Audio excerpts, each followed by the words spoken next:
are back. Another episode of Nobody Told Me That. And I have a longtime friend, a longtime colleague with me. I have Steve Roberts, the CEO of Vyne with me. Steve, how the heck are you? I'm doing fantastic, Teresa. It's great to be back with you. Yeah, good to see you. So one of the things that comes up in a lot of my classes is the fact that we are in an environment now where claims clearinghouses, we need to pay attention to all the offerings that are there, making sure that we're not like doing duplicate stuff, but we also need to make sure our stuff is getting through. And when I say stuff, I mean claims, right? When you mentioned that you'd like to come on, it was because you're going to a meeting that I think is really important for our industry. What is this meeting? And then let's get into the nitty gritty behind it. Yeah, thanks, Teresa. Maybe to take a quick step back, if that's okay, Yeah, please. for just a quick minute. Vyne really serves the healthcare industry in both the dental market as well as the medical space. We have a great solution for hospitals and health systems that help them exchange information between providers and hospitals as well as payers for medical reimbursement decision making. And so one of the things that's become really interesting here as I've come to really get my feet grounded in our medical business is that interoperability is alive and well and thriving on the hospital side of our business. Yeah. And unfortunately, on the dental side of our business, it's still extremely proprietary, where the adoption of well-accepted interoperability standards has not made its way into dentistry other than within those systems that actually intentionally serve the medical healthcare community. So this would be dental practice management systems that have software that's compliant with federally qualified health centers, community health centers, where they're doing non or Medicaid or Medicare reimbursable claims. And so we're joining Dr. Brian Laskin, who's a longtime advocate of interoperability, has some really great books on the topic, and is a dentist, right? And started software companies, and he himself ran headlong into this problem of interoperability. And there's really no standard for interfacing with practice management vendors from one to another. So it makes the development of enhancement technology for these practice management platforms extremely expensive for companies to enter the space. And so we're joining Dr. Laskin in Washington, D.C. this week to actually participate in a convening to really discuss how we can move both the standards, but also the enforcement of those standards into dentistry, because quite frankly, it's just long overdue. It is. The enforcement piece is, I'm so glad to hear you say that, because this is something that we should have been on top of a long time ago. And let me even break it down a little bit more, because there could be people that just started in dentistry like a year ago, and they're like, what do you mean? So if you've ever been trapped in a contract and you want to use this service, they may not work together, the other service you want, because this contract, this particular practice management system or software won't work together. They won't send data back and forth. And also, when you mention the medical side, that's the only way patients can get good standard care, because everybody can see the records. Like, these records go between provider. It doesn't matter if they have different health systems, like Epic talks to whatever the other ones are. And there's no problem there. So we are so behind. Like, if I want to send my records to another doctor, they may or may not, dentist, they may or may not get it if the software is not the same. And I know, like you said, Dr. Laskin, Brian has been working on this for a long time. And I'm always amazed. He's been on the podcast too. And I'm always amazed that doctors aren't like throwing money at him to fix this, like to be so that they can transfer files back and forth and talk to each other. But it's expensive. And that's been an issue all along. So when you talk about enforcement, like, say there's these guidelines put together, then who would be enforcing? Would it be local, state government? Would it be the consumer? Would it be the dentist saying you're not complying with letting my information be free? Yeah, so I think really you have to first understand what is the legislation, or call it the information interoperability rules that we're talking about enforcing and who is the governing body. When it comes down to it, the 21st Century Cures Act, what it does is it actually describes how actors in a healthcare ecosystem should, and quite frankly, have to interact by the rule of law. And so what it comes down to is when two participants in a healthcare ecosystem are unaffiliated, so think a dental provider and a dental payer. Mm-hmm. They're unaffiliated. One's not owned, but yes, they have a contract to do business with each other, but they're not owned or affiliated with the same company.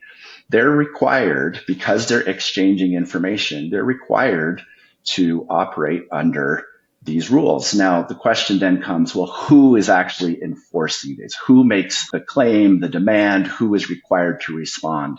And that's really just about coming down to who's providing the solution. So in the case of Vyne, Mm-hmm. we have dentists and we have insurance payers and we have practice management systems. And then patients, obviously, who are the members that subscribe to these plans. Of course. The dentist and the payer are unaffiliated with each other. In fact, the dentist and the patient, the dentist and other dentists, when you talk about electronic referrals or exchange of referrals, those all fall under this interoperability rules and information blocking regulations, which essentially means that in order to perform the contract, so as Vyne, if a provider hires us to transmit claims for them to a payer, then we become an extension of the provider. And so we go to the practice management vendor, we go to the payer and we say, hey, let's set up an exchange of information here. Let's agree upon the standard. So they're not necessarily required to use any one of the specific standards, but they are required to make the information available in a realistic, in a modern way. To answer your question, in many cases, any of the actors are responsible for doing it. But where it really works is when software companies that are sitting in the middle, whether it be a clearinghouse or a claims management vendor or revenue cycle management platform, typically they're the ones that bear the burden of interfacing the practice management system with the payer adjudication system. So when you have disconnected systems, it feels to me like it actually is more expensive for the provider. So coming at it from office manager in the office, and you were a former dental office manager too, so you got this point of view. So it's actually going to cost me more money because now I have my practice management system. Then I've got to find a vendor to translate. Maybe that vendor passes on some cost, but if there was true interoperability, would it be a cheaper solution for the provider? Am I getting that right, or am I kind of off on that? No, I think you're right. I mean, like, let's take the economics out of it, like fees being assessed to and from for the exchange of information, and just focus on the work that has to be done. So if you take a company like Vyne, in order to interface, because most practice management systems don't have comprehensive, well-published, expansive APIs. In fact, none of them do. To be fair, this is not meant to be derogatory in any fashion, but it just isn't the state of our industry today. That even Open Dental, and I think they're doing a fantastic job of really blazing the trail here for open access. Even they don't have total, open access. But I guess the reality here is we got a long way to go. So you mentioned the truer words have not been spoken, never been spoken. API for my new people, because there's a lot of billers who are just now realizing there's EDI, API, X12, Fire, or HL7. HL7. Yeah. And if you're thinking, what the heck is she talking about? When you get the hang of billing and you get the hang of claim submissions, you've got NEA numbers and claim ID numbers.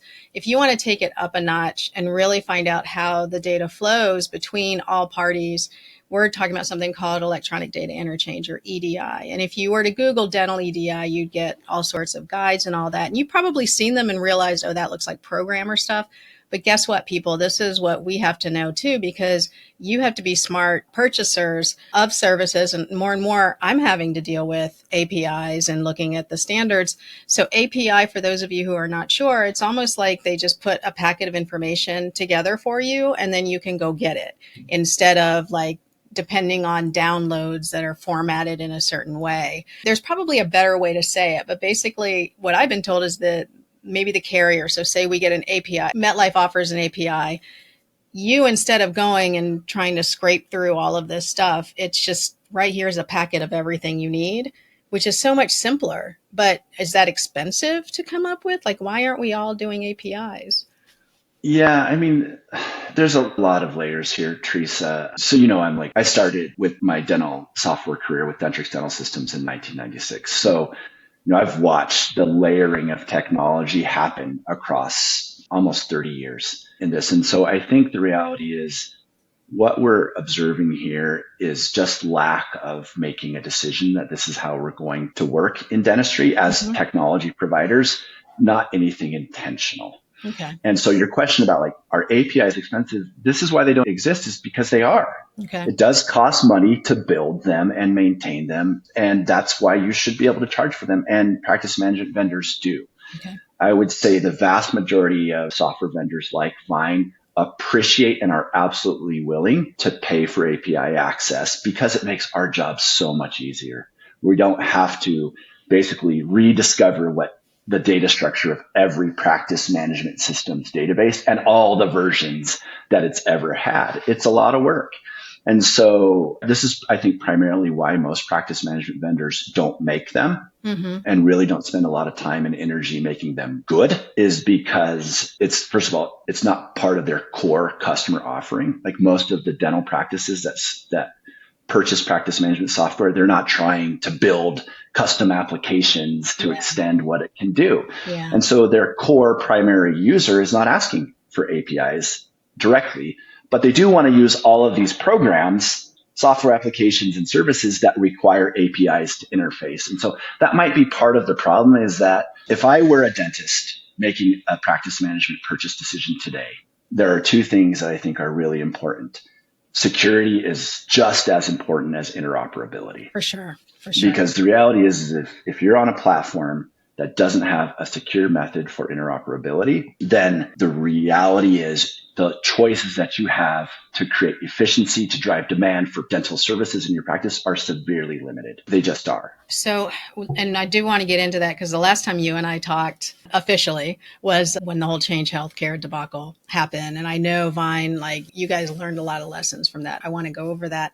This is how it was explained to me, that the advantage of having APIs from the carriers, it may have even been you, it might have been Tom Mort from Vyne who explained this. Somebody much smarter at this stuff than I am explained it. But basically, with the current standards that we're using for checking eligibility and benefits, we can only get what is available in that transmissible format, the 270, 271. So that's, that might sound familiar to some of you, but there's a reason why we don't get things like, do they pay on UCR? Do they pay on maximum allowable charge? Or do they pay out of out of network providers directly? Or do they always send the check to the patient? Like those aren't standard fields. So we wouldn't get that in a standard transaction, but in an API, they can give you much more stuff. It's more free form information, so they can give you more. So when I started learning that, I thought, oh my gosh, like I would never call an insurance company if I was able to get all of this, right? And so I think that's the lesson I want to get across to people, is that there are solutions out there. They need to be built, and they also need to be agreed upon by everybody in the industry that we're going to use it. That's been a frustration of yours for a long time. Ever since I've known you, you wanted information to flow. And there's always an obstacle. There's always a stopping point. What is the reason? Like, why aren't we all coming together at a table and saying, okay, we may not like it, but this is what we need to do? Yeah, I mean, the industries that have been successful in going through major innovative transformations almost all did that, what you just described, where they came together and said, rising tides raise all boats. Yeah. If we can agree to make an important change here collectively, even among competitors, that the end goal is the industry gets much better. And quite frankly, there's a tremendous amount of new opportunity. So you're absolutely right. I managed a dental practice early in my career, and I don't know anyone that likes to call insurance companies. I used to jokingly say I would literally rather clean the bathrooms in a dental office than try and chase claims. And that's why I've committed so much of my professional life to trying to solve these problems. The reality is insurance companies don't want to take those calls either. Yeah. And so you have this two-sided problem, and it's really quite strange that it's not being solved. And I'm going to be honest, Teresa, I actually think part of that has to do with how this ecosystem was set up for a very long time, with Change Healthcare sitting in the middle, basically disintermediating relationships between providers and practice management vendors and the payers themselves. That's changing. I think Vyne's doing an excellent job of really pushing the payers for innovation, and so is Dental Exchange.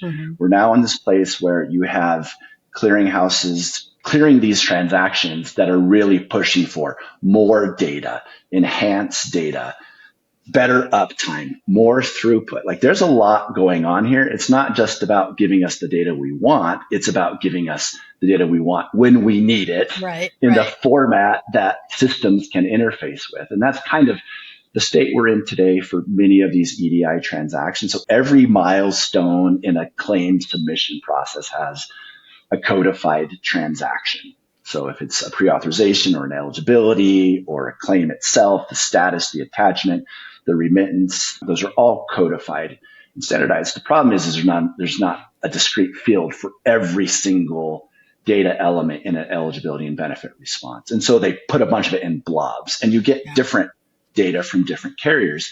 So it's our job to source it all. But maybe more importantly, to really work with the payers to enhance their data in a way that we can actually go solve these problems provider side.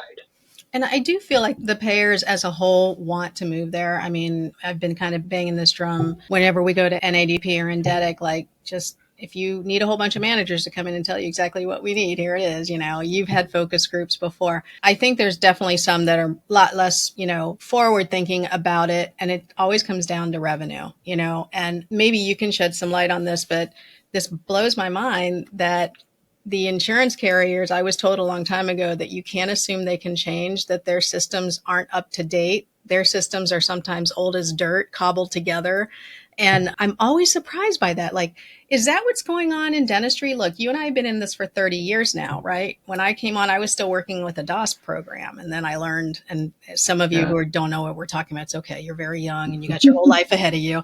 But we've seen this whole evolution now to cloud, right? When we went from DOS to the computer, we were like, cloud, what's that? Are the systems, is it true that the software systems are just old, that need to be totally retooled? Is that how it works, that they're just so old and hard to fix? On the payer side, I've definitely heard that. In fact, might have even said it. Okay. At a point in time. Now, being here at Vyne for 5 years and really having an opportunity to interact directly with payers, that's part of it, but it's not the biggest part of it. I think the major nationals, the vast majority of our claims are being processed by insurance carriers that are using modern systems that are certainly capable. I think you have to look at it a little bit like they have all of their own internal process optimization problems they're trying to solve. And payers are, quite frankly, they're a little bit fractured internally. They have different groups and departments that are responsible for different parts of insurance claim reimbursement. Some of them are just responsible for EDI, so the transmission of data. Some of them are responsible for clinical decision making. Some of them are responsible for plan design and member management. And so getting a payer to make a wholesale change to their system requires the coordination of all of those different departments coming around unified vision. So they have the same problem within an individual payer that I think we have on the provider side of dentistry. Is it's really just about a prioritization of the opportunity. Again, going back to, not to speak disparagingly about Change Healthcare, but the reality there is there was separation between the payer customer and the provider practice management customer there that probably created a lull in innovation in dentistry that we're starting to wake up from. And really, payers are getting, first of all, there's enablement technology that's arrived over the last couple of years that is really transformational for payers when it comes to like computer vision and being able to read x-rays to determine, is this even the x-ray we're looking for? Right. Or does this x-ray have the treatment area in question in the field of view? Is it of diagnostic quality? Mm-hmm. Those things alone stand to save payers hundreds of millions of dollars in administrative overhead. So they're almost being forced to modernize their systems to leverage that technology as well. So I think we're actually it might sound a little bit cliche because Vyne grew very much so from acquiring a company called Renaissance Electronic Services that had claims management and clearinghouse services. Yeah. But I think we're going through a little bit of a renaissance right now where payers are definitely open to transforming how they interact with the ecosystem in ways that I've been doing this for a long time. You know this, Teresa. I've never seen them as open as they are now. I agree with you. I do. I agree with you. More the conversations lately, and you have much more in depth than I do, but they're willing to hear. They're willing to listen and come to the table, which, when I first started going to those NADP meetings, that was not the case at all. Yeah, it's changed a lot. So speaking of change, let me go back to Change Healthcare. So I will tell you what I learned from the Change Healthcare thing or what the boots on the ground billers learned. And then I want to hear like what Vyne learned from it because boy, you guys were hustling. But one thing that Change taught us that many people didn't realize is just how many eggs were in one basket, like how many carriers had everything depending on one. And so when people think of like GEHA, for example, and I'm not picking on them, but GEHA, for example, you don't think that GEHA outsources this, this, and this, that you just think there's one building for GEHA and everything hums and flows and gets output from that building. Yeah. But we started to realize that the checks were printed from Change, the payments were processed from Change, the everything. And we were like, wait a second. So because Change goes down, all of GEHA goes down, all of Guardian goes down. And it was really, we thought, I think many of us thought like we would still get paid, but maybe slower, the checks would come. We had no idea it would grind to a halt.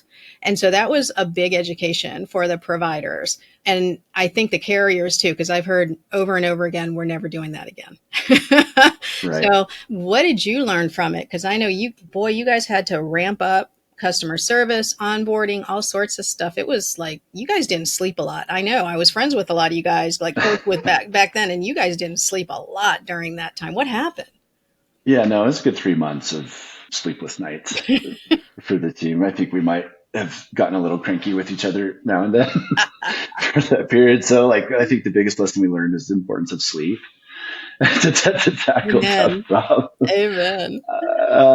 But Change was very much their business model was kind of oriented around becoming a gateway, almost an exclusive gateway for payers.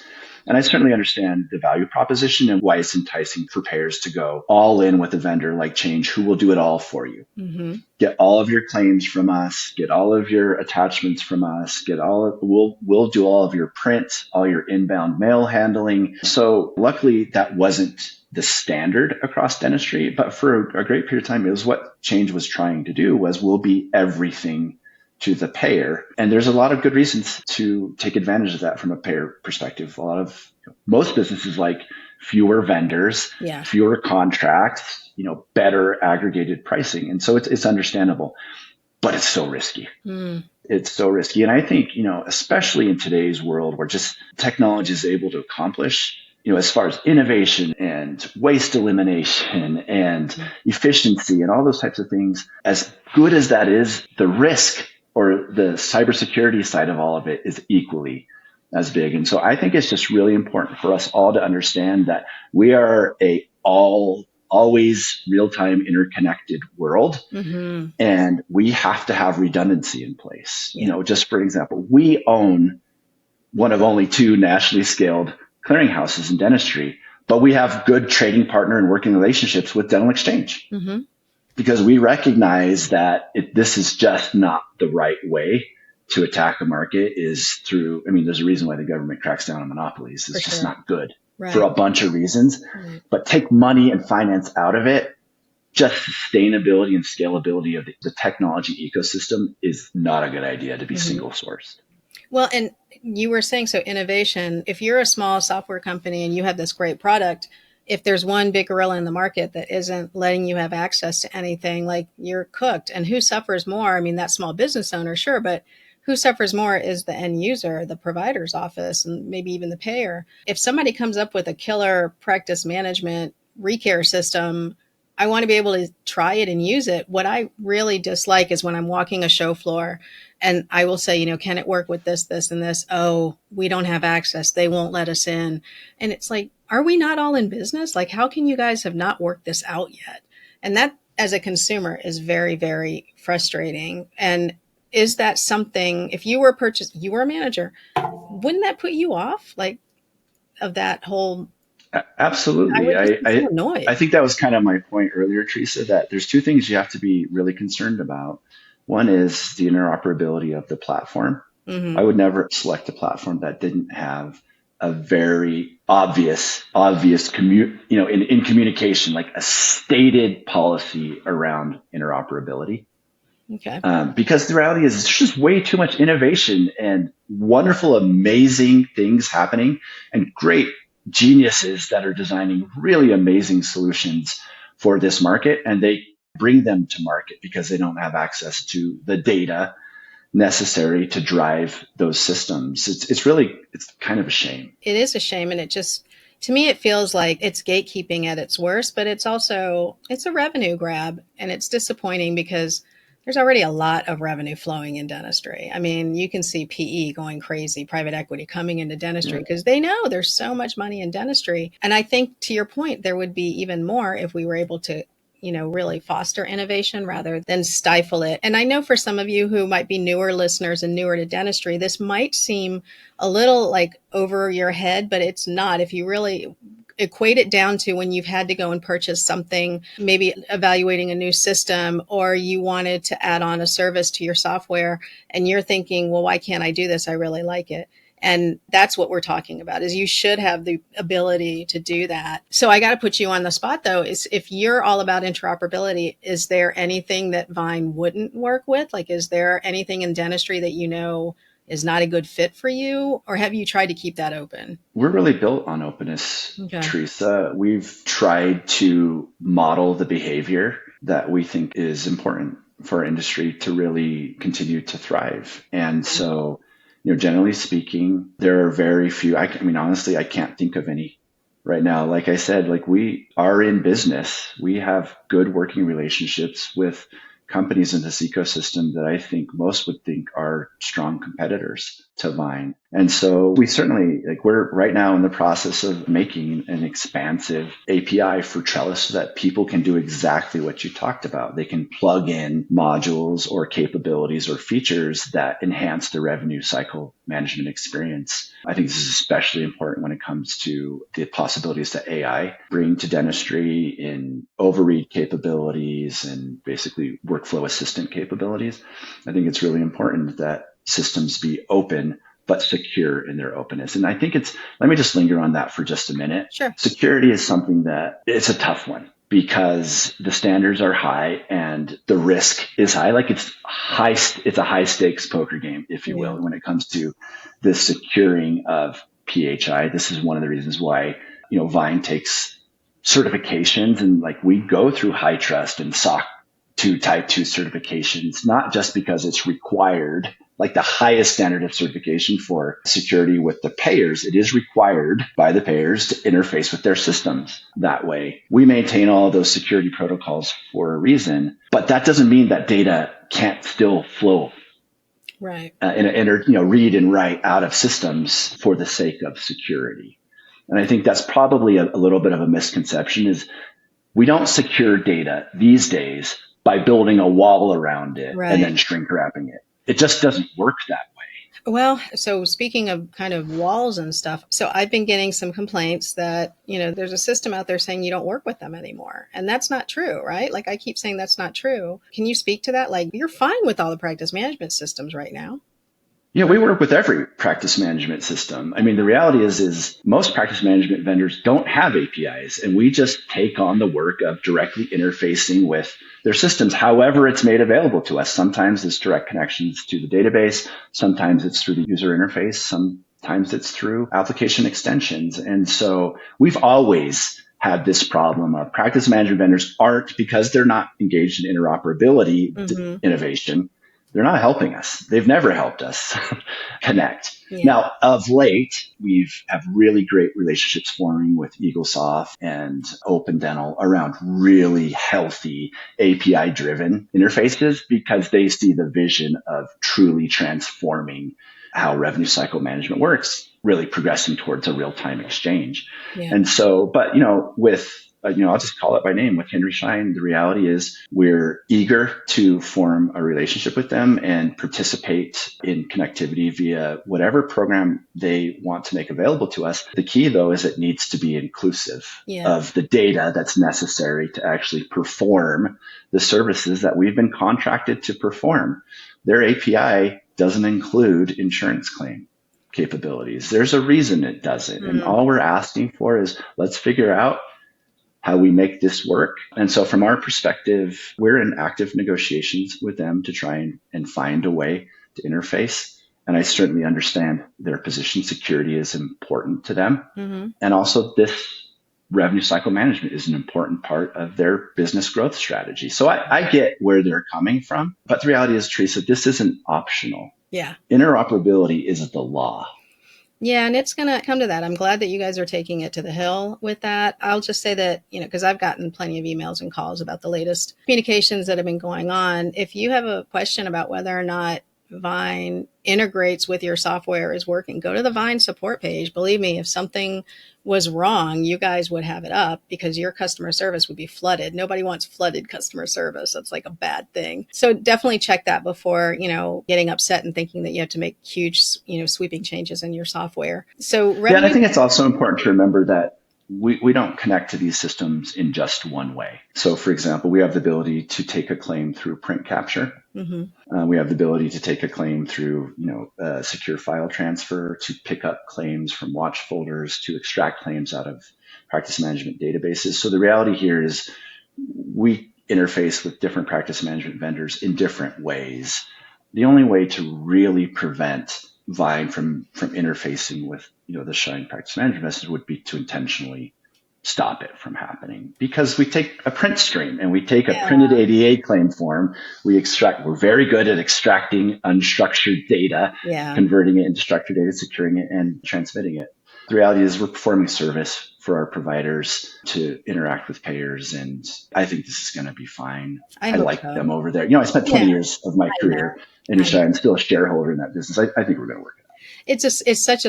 It really is a small business for a huge industry. It's a very small business. We all have learned to work with each other at different companies at some point, So you brought up revenue cycle management, and then I'll definitely, let's go ahead and wrap it up.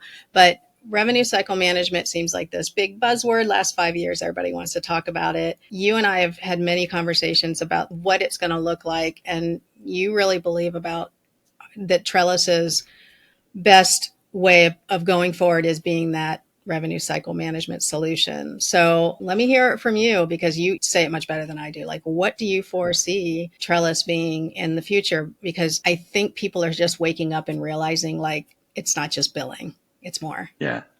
No, listen, I said earlier, I started my career as a dental office manager, early on, and I came to appreciate the complexity, not just of insurance claim reimbursement, but also of patient AR management. And so when I talk revenue cycle, I think the whole thing, driving production of services all the way to collection of those receivables. And so when it comes down to it, Vyne really sees the world through our dental business through this lens, that the appointment life cycle or revenue cycle starts when the appointment life cycle starts. Mm-hmm.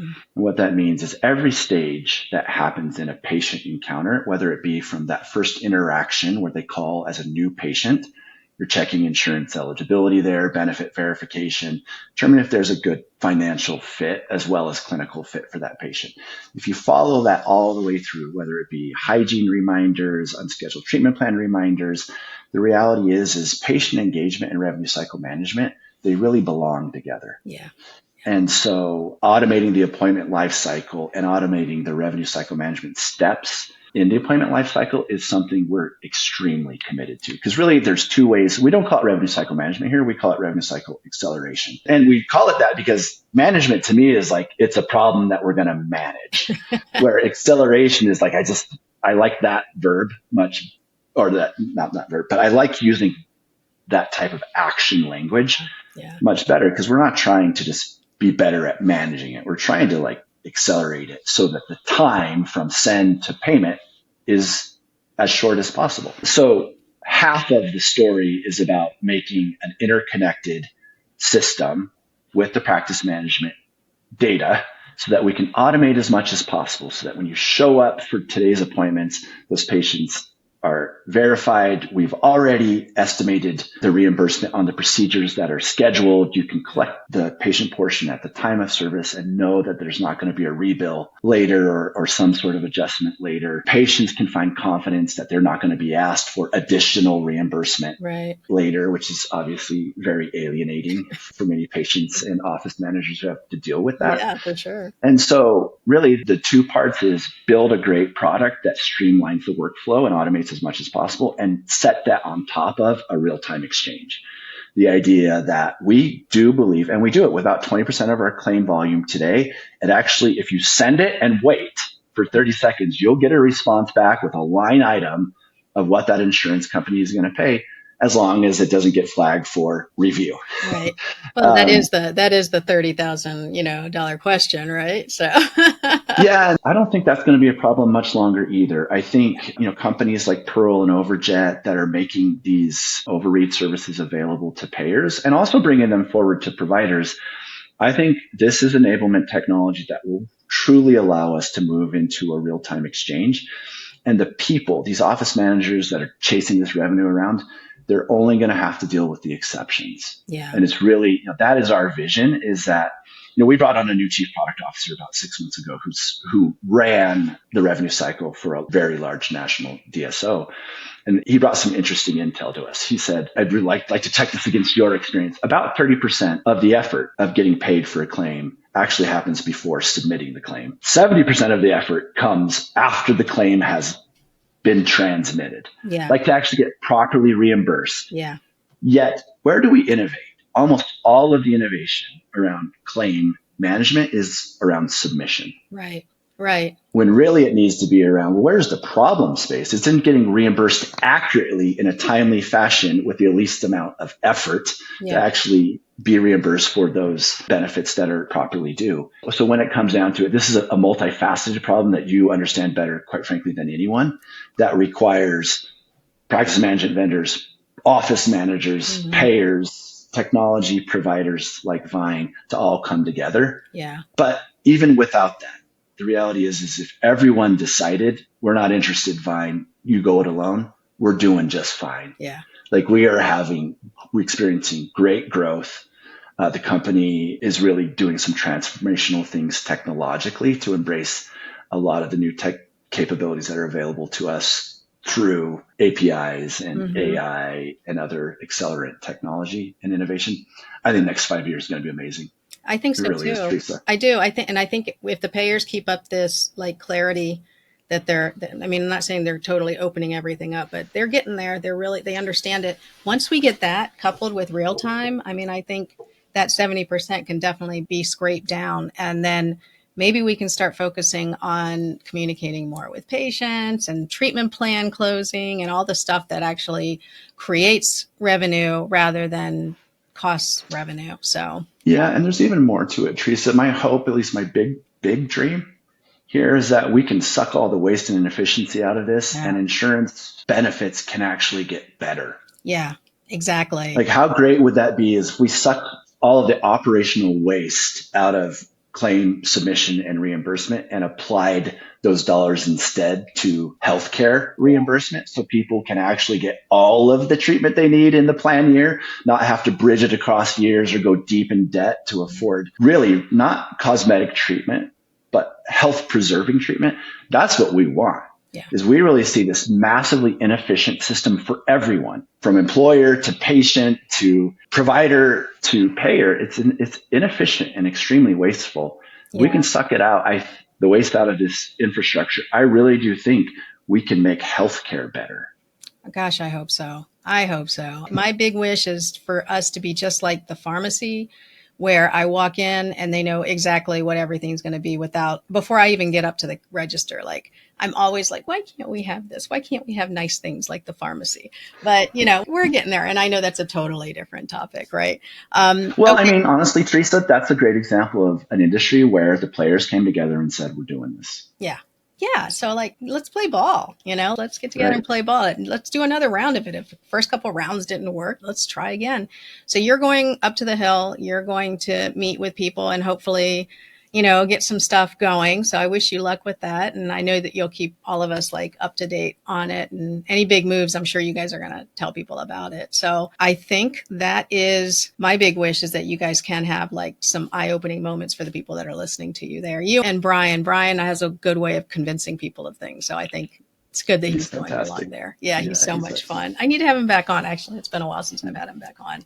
So any last thoughts, and how do people find Vyne? Not that it's that hard to find Vyne, but any last thoughts, Steve, before we wrap things up? I'll start with the last question. You can find out all this information about Vyne Dental and the products that we make available to dentistry on vynedental.com. But, I'd just like to close with with these thoughts. We're living in a time of massive innovation, and we have an opportunity to really do some special things that have been elusive for me throughout my career. So I'm extremely excited about what Vyne is up to and where this market is moving. You're 100% right that payers are ready to do different things. They're ready to innovate and solve some of these longstanding problems. And I think on the provider side, most of the practice management vendors are too. So it's, the stars and planets and all, whatever, however to talk about that, they're all aligning right now. And I think this is going to be a special time for dentistry over the next 5 years. Yeah, I agree. And things are moving so quickly. So much change, just AI.